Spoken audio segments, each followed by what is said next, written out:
오늘 새벽에도 하나님의 은혜가 저와 여러분에게 함께하기를 기원합니다. 하나님께서 이사야를 보내서 남유다를 위협하는 자들을 두려워하지 말라고 하셨습니다. 왜냐하면 그들의 계획은 이루어지지 않을 것이기 때문입니다. 그런데 이 말씀을 믿을 수 있는 근거가 없습니다. 눈에 보이는 다른 근거가 없어요. 오히려 아람과 북이스라엘이 연합하여 남유다를 위협하는 모습뿐이었습니다. 이 말씀을 믿을 수 있는 근거라고는 오직 한 가지, 이걸 하나님께서 말씀하셨다. 그거 하나뿐이었습니다. 그럼 믿을 수가 있는가? 하나님을 믿는다면 믿을 수 있을 겁니다. 그러나 하나님을 믿지 않는다면 믿을 수 없을 겁니다. 그래서 하나님께서 믿을 만한 증거를 주겠다며 하시는 말씀이 이 10절 말씀이었습니다. 여호와께서 또 아하스에게 말씀하여 이르시되 너는 내 하나님 여호와께 한 징조를 구하되 깊은 데에서든지 높은 데에서든지 구하라 하시니, 뭐든지 구하면 믿을 만한 증거를 보여주겠다 하신 겁니다. 그런데 아하스가 이르되 나는 구하지 아니하겠나이다. 나는 여호와를 시험하지 아니하겠나이다 한지라. 마치 징조를 보여주지 않으셔도 믿겠습니다 라고 보이는 답변입니다. 하지만 그렇지 않다는 것을 13절에서 바로 알 수 있습니다. 13절을 보시면 이사야가 이르되 다윗의 집이여 원하건대 들을지어다. 너희가 사람을 괴롭히고서 그것을 작은 일로 여겨 또 나의 하나님을 괴롭히려 하느냐. 이게 안 봐도 믿겠다고 하는 사람이라면 괴롭히려 한다고 하지 않겠죠. 안 믿으면서 믿는 척하고 있기 때문에 이렇게 말씀하신 겁니다. 그러니까 사실은 징조를 구해서라도 믿음 없는 자가 되지 말고 믿는 자가 되라고 하신 말씀인데, 이런 식으로 나오니까 얼마나 답답하겠습니까? 그래서 아하스가 징조를 구하지 않았는데도 하나님께서 징조를 주겠다고 하십니다. 그러므로 주께서 친히 징조를 너희에게 주실 것이라. 보라, 처녀가 잉태하여 아들을 낳을 것이요 그의 이름을 임마누엘이라 하리라. 아멘. 이 말씀 어디서 봤죠? 마태복음에서 봤습니다. 예수님의 탄생을 예언하신 말씀입니다. 근데 사실 이 말씀은 이사야 시대에 하나님 말씀이 참이라는 것을 보여줄 징조에 대한 말씀이었습니다. 그러니까 이 하나의 말씀이 두 개의 시대에 겹쳐 있는 겁니다. 이와 비슷한 말씀이 또 있습니다. 다윗에게 하신 말씀인데 내 아들이 내 성전을 세우리라 하신 말씀입니다. 분명히 다윗의 아들 솔로몬이 성전을 세웠습니다. 그러나 영원한 성전은 누가 세우셨죠? 예수님께서 세우셨습니다. 그것처럼 하나의 말씀이 그 시대와 그리고 예수님께 적용된다라는 것을 기억하시기 바랍니다. 오늘 이 14절 말씀도 두려워하지 말라는 하나님의 말씀을 믿을 수 있도록 주신 징조에 대한 말씀입니다. 이 일이 일어나면 하나님 말씀이 참인 것을 알고 믿어 저들을 두려워하지 말라, 하나님을 믿으라고 주신 말씀인 겁니다. 그래서 이 징조를 보시면 처녀가 잉태하여 아들을 낳을 것입니다. 그 아들의 이름을 임마누엘이라 할 겁니다. 임마누엘의 뜻이 뭐죠? 하나님께서 우리와 함께 하신다. 아하스가 다스리는 동안에 하나님께서 남유다와 함께 하신다는 그 이름을 가진 임마누엘이라는 아이가 태어날 것입니다. 그리고 15절, 그가 악을 버리며 선을 택할 줄 알 때가 되면 엉긴 젖과 꿀을 먹을 것이라.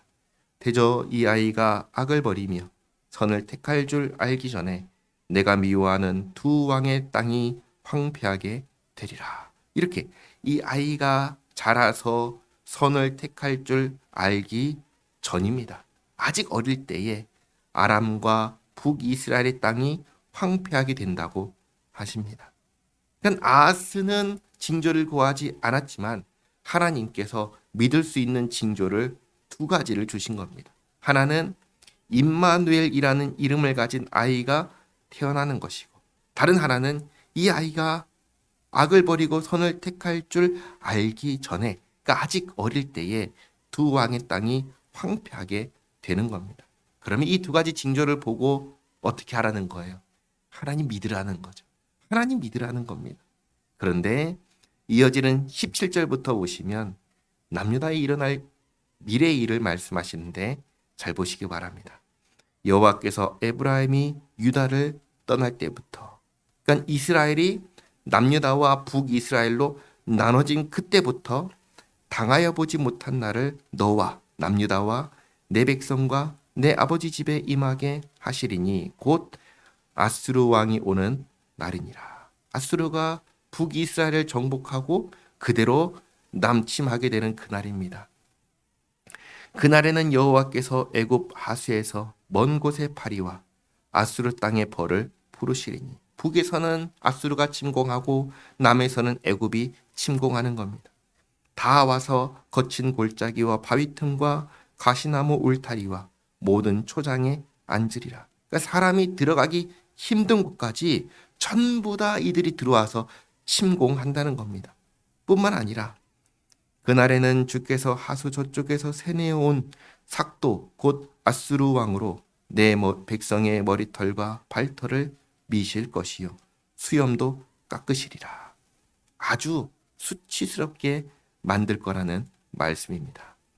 그날에는 사람이 한 어린 암소와 두 양을 기르리니 그것들이 내는 젖이 많음으로 엉긴 젖을 먹을 것이라. 그 땅 가운데 남아있는 자는 엉긴 젖과 꿀을 먹으리라. 이게 그냥 얼핏 보면 풍요롭다라고 생각할 수 있는데 그 말씀이 전혀 아닙니다.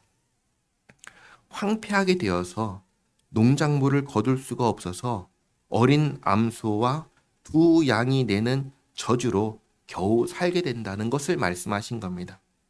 근데 보시면 소 떼도 아니고 양 떼도 아니라 어린 암소 한 마리, 양 두 마리입니다.